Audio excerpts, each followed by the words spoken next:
Can you believe it? Curtis and Amy have split up. It looks like Amy's going to be leaving the... Yeah, you're right. Sorry, that's my Love Island channel. Tour de France. Tour de France. Tour de France is underway. Transition. So anyway... Pardon? This? Isn't this what everybody does when they're commentating on the Tour de France? No? Let's carry on. You want to know how hot off the press this news is from Chris Pritchard Cycling news show? Well, I'll tell you. There's 800 metres to go for Jumbo Visma, and they're trying to beat the time of Team Ineos. Team Ineos have set the day's fastest time at 29 minutes and 17 seconds. Jumbo Visma are a minute ahead. Oh my God, they're going to do it. They're a minute ahead and 500 metres to go. Jumbo Visma take stage 2. That's a 100% record for them. They've taken stage 1 and they're about to take stage 2. Don't let me down now, boys. Don't let me down. 200 metres. If they can't cover that in 40 seconds, then they won't locking up. They're going to set the fastest time of the day, 28 minutes and 57 seconds. 20 seconds faster than Team Ineos. Team Ineos won't be too worried about that.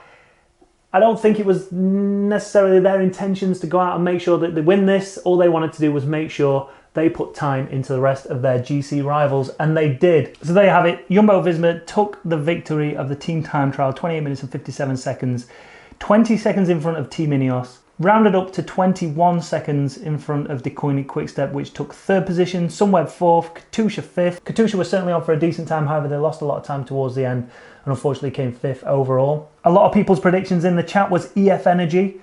They could only manage 6th, 28 seconds behind Jumbo Visma. CCC finished in 7th, 31 seconds behind. Groupama FDJ, they finished 32 seconds and they lost a rider towards the end as well after somehow he crashed. I mean, for me, that was, not for him, but for me, it was probably the highlight of the team time trial, not the most interesting of stages. But let's have a look who are the biggest winners and the biggest losers when it comes to the GC. Clearly the biggest winner, Steven Kruijswijk, he's right up there, only 10 seconds behind his teammate Mike Turnison, poised perfectly. Beyond that, 30 seconds, Egan Bernal and G, and probably the happiest out of all GC contenders has to be Thibaut Pinot. Groupama FDJ lost 32 seconds to the winners, but more importantly, only lost 12 seconds to Team Ineos. That's a huge result for them. I was expecting a big loss of time. So for them to be only 12 seconds behind in that team time trial, Thibaut will be very, very happy tonight. Now the biggest losers have to be Landa, Quintana, Valverde, Port and Bardet. In 19th was AG2R and Roman Bardet. They lost 1 minute and 19 seconds. Movistar lost 1 minute and 5. And Trek Segafredo, the meet in that fill-in at 1 minute 18. Finishing 18th position. Now Mitchelton Scott was another team that a lot of people have predicted in the comments below, but they only finished 11th and they lost Simon Yates pretty early on, about after 11 minutes or so. It's always been the case that Adam is the leader for the Tour de France. However, it's always nice to have both of them up the road and have options within the two because they're both just as talented as each other. But let me throw this conspiracy out there. What's to say that Simon didn't back off, so there was a big gap, so they could afford to swap each other around? Put Simon in the yellow for a day, put Adam in the yellow for a day. Come on, that is way less far-fetched than the whole Chris Froome conspiracy. Other than that and the FDJ rider going down, there's not a great deal to report on a, I'm sure, very exciting day for the crowd there and the riders taking part. But I think the top half of the team time trial results will be happy with that and be content with how it went. Nobody's lost a huge amount of time in that top half. However, the bottom half will be seething, which means though, come stage 6, there's going to be some fireworks, more fireworks than we anticipated. But before we get there, we've got another 3 stages to go. So let's preview stage 3 with my old friend, James McCallum. I can't believe I managed to on it this news show. It's probably the best news show on YouTube right now. Twice as well. Yeah, but you got a really horrible picture of me last time. You can see right on my nose. I know, I'm sorry. Right. Did you enjoy the stage from today, stage 2? I think it was a great ride by Jumbo Visma. Yeah. I think anyone really seen that, but obviously Ineos are in the prime position, just sitting there in second. But interesting how Visma rode it. Actually, they kept George Bennett till the end, and obviously they lost a few riders at the start. They lost Groenewegen, our favourite first stage, but yeah, I think it was a funny course because they were kind of all over the place. There was like moments where they were just in bits, and then it worked out. They've done a great ride, put it that way. Yeah. And I think they're hearing I listened to the interview of Tunisia afterwards, and he was saying the fact they were getting told they were the fastest just gave them more morale. So yeah, definitely, yeah. It's great for them. But no, it's a mega start for them, isn't it? Can they make it 3 out of 3 stages, though, tomorrow? I think tomorrow they'll have to play at KG because they still want to have the yellow jersey, but they have to make sure they don't spend too much energy because Kreuzberg is their man for the GC. Yeah. I can see a break going tomorrow, but them having at least one guy in it to cover it because it is hilly. It's a stage of 2 parts. You've obviously it's basically going north to south, so there's potential for lots of really, really big wind. Depending on the weather, it's at this level. They're all pretty good in the wind.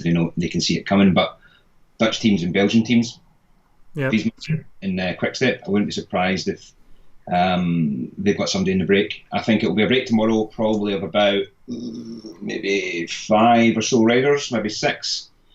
I think Visma will put a guy in there, but I think Quick Step will be really keen to get Alaphilippe up the road because if he, as I say, it's a stage of 2 halves. It's pretty flat to start off with, and then there's a big, there's a handful of 4th category climbs, 3rd category climbs towards the end of it. Yep. And that, for me, says let's get Alaphilippe written all over it. You know what I mean? It's perfect for him. And if they get in the yellow jersey, I think they'll try and hold it because he'll be trying to, hold on to it for, give or take a week. Yeah. Whenever we go into Bastille Day, so he'll be full of morale for that. And it's a French race. It's a French guy. He's the main man in France right now, and it'll be great for the Tour, I think, as well. Yeah, exactly. Do you think any of the GC teams will be looking to try and put some splits in the peloton if there's any crosswinds that they come across or not? No, I think it's too far, I think, from the actual crosswinds for anything really to stay away. To affect the GC guys. I think it's all about, there's going to be guys, first of all, Fugelsang, we don't know how he is after his crash. G had a little tumble but looked good today. Mm-hmm. And I think Bernal's, he's not going to waste any energy, so it's all about conserving energy and make sure you're in the right place. I wouldn't be surprised it's a bit, this is all dependent on the wind, obviously. If there's no wind, it'll be a scrappy fight till a break of roughly 5 up the road, because if you're trying to hang on to GC, you're not going to want more than that to go up the road. Mm-hmm. You're going to have enough riders to pull it back. Again, sprinters teams, they're not going to be doing any chasing, so I think tomorrow's the day for the breakaway. So, yeah. As easy as that. Who's your prediction then to win?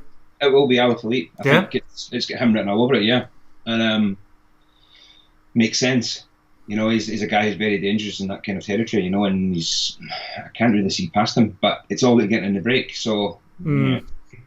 But then, it's going to be one of those situations where he might miss it. So then who do you back up on? And I'm so Alaphilippe focused that I can't really think of anyone else who would potentially be in there. Maybe De Gent. Potentially, yeah, you could, yeah. Small day where it maybe splitting those crosswinds. Maybe Steve Cummins potentially. There's a couple of outsiders there. Steve just needs to get off being at the back of the bunch to get to the front. But when he's at the front, he's there for a reason. So if you could get a combination of De Gent, Cummins, and Alaphilippe in that finale, it would be quite an interesting finale, I think. So. Now, the Tour de France might be one of the biggest sporting events in the world, but it's not the only cycling news that we've got here today. Let's check out what else is happening in the world of cycling. And a couple of non-Tour de France stories to begin with. Mark Cavendish, I doff my cap. Whether it was a PR stunt or not, this was bloody brilliant. After Louise Llewellyn tweeted how much her son was upset because Cav missed the Tour, Cav decided to go round to his house and go out on a little bike ride with him. After the ride, Evan's mum Louise tweeted this. Evan would like to thank his hero Mark Cavendish and Peter Todd for making his dream come true. The experience they've just given him will last a lifetime. I don't know what to say. Thank you. That's pretty cool, right? Imagine being that young lad and Mark Cavendish just rocking up to your house on his bike in his kit and saying, come on, we're going for a ride. Now, this happened a couple of days ago, but because there's been so much going on, we've just not reported it. But Chris Froome is out of hospital, and for the first time, according to Ola Chinua, he's finally been able to put his feet down on the ground for the first time in what seems to be like 3 years. Seems ages ago since that crash now, doesn't it? And yesterday's stage at the Tour de France saw a very special guest. Liam Gallagher turned up, jumped on one of the back of the press bikes. Sorry, that's Bradley Wiggins, isn't it? Sorry. And talking of yesterday's stage, the big headline was Mike Turnison taking yellow, Peter Sagan finishing second, but there was numerous different stories coming out of that, just like there is in every stage of the Tour de France. And one of the highlights was this amazing skill. And for about 12 hours, everybody thought that was Nibali jumping across onto the pavement. However, it wasn't. It was Jan Tratnik. But before we go any further with that little bit of the story, That was the moment that Jakob Fuglsang came down, and there was no avoiding it. There was nothing he could have done. Just unlucky in his position, and even the best bike handling skills in the world wasn't going to stop him from falling down. However, the man that managed to dodge it, Jan Tratnik, he was unbelievably lucky to get away with that. I say lucky, it was a lot of skill involved in that as well. So while the rest of the world praised Nibali for amazing bike handling skills, Jan Tratnik must have been fuming that he wasn't getting the praise. And this tweet here, this tweet sums it up perfectly. William Newton tweeted, "Lordy, I bet Jan Tratnik is seething right now. What with everybody commending Nibali for the insane bike handling skills that were actually his. I can imagine it feels similar to hitting a 360 no-scope on Modern Warfare 2 Rust and having no recording software to remember the moment. Shame." And going back to that moment where Fuglsang came down, obviously there was no ill effects from that crash by the looks of the team time trial today. Lance Armstrong, however, said on his podcast that Jakob Fuglsang's tour was over. I, however, disagree. I still think he's going to finish third on the podium. But who's going to be right? The man with pedigree and a lot of experience when it comes to the Tour de France? Or a man whose biggest cycling achievement is proposing to his wife at the Commonwealth Games? I don't know. You just never know. Now, while I was making yesterday's video, a little thought popped into my head. I wonder what the odds were of Mike Turnison actually winning that stage. Turns out 300 to 1. Now, unless you're friends with him, who on earth would put a bet on him to win the stage? Turns out this guy. Boy Sanders. I guess I kind of expected this, Mike Turnison. Cheers, mate. He put a €5 bet on and got €1,500 back. Now, do you need to know the difference between Adam Yates and Simon Yates at this year's Tour de France? Well, I mean, Simon's at the back and Adam's at the front. But Luke Durbridge has put together a foolproof way of finding out which one's which.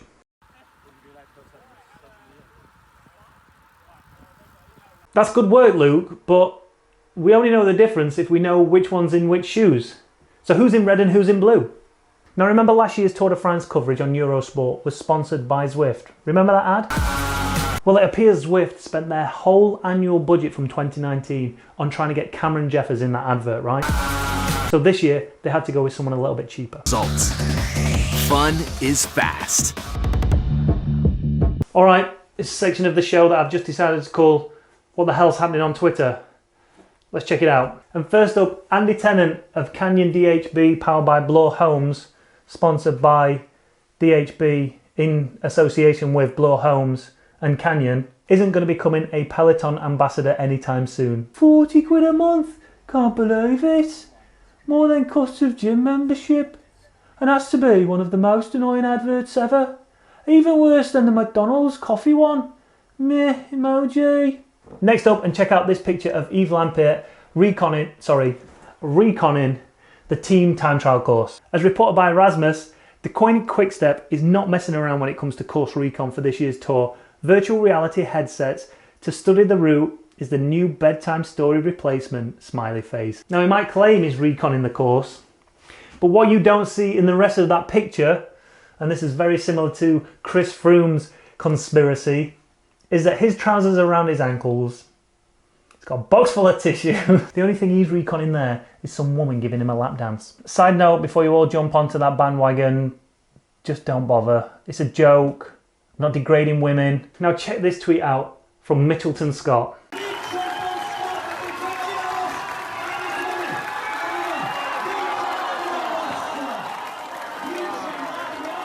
That was Lucy Kennedy getting past just at the finish line on the third stage of the Giro Rosa.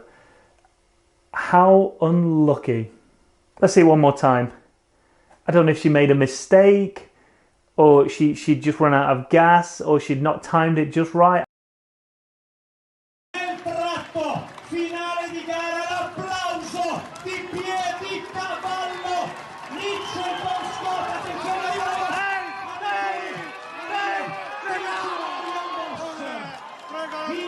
After stage one's team time trial, Katia Niewiadoma took the Giro Rosa and she's held on to it ever since. Stage two was won by Marianne Vos Annemiek van Vleuten was second and Lucinda Brand was third. And stage 3 that we just saw in that tweet was another victory for Marianne Vos. Kasia Niewiadoma is still in the leader's jersey as they head to stage 4. Finally, video of the day is Julia Elliott. If you don't watch her channel, link down in the description, go and watch it. She'd planned to join the Internationals, which is a group of 10 women who are riding the entire 3 weeks of the Tour de France the day before the professionals do it. I'm here because when I was a young girl, I had absolutely zero female role models, and not that I'm trying to be a role model, but I want girls to have the same opportunities as guys. So I want little girls, if they want to play rugby, they can play rugby. If they want to ride a bike, they can do it. It's all about creating a balance, and unless we have opportunity, we can't do that.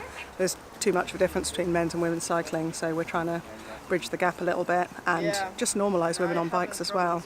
Just get out there and show that we can do it. Thanks for watching, everybody. Make sure you tune in tomorrow. Tomorrow's going to be slightly different. We're just going to bring you solely Tour de France news tomorrow evening when we drop our video. However, there's going to be a new show, like I haven't already got enough work to do, on Tuesday morning, where we're going to fill you in with the rest of the news from the cycling world. So please, make sure you hit that like button, hit that subscribe button if you've not done already.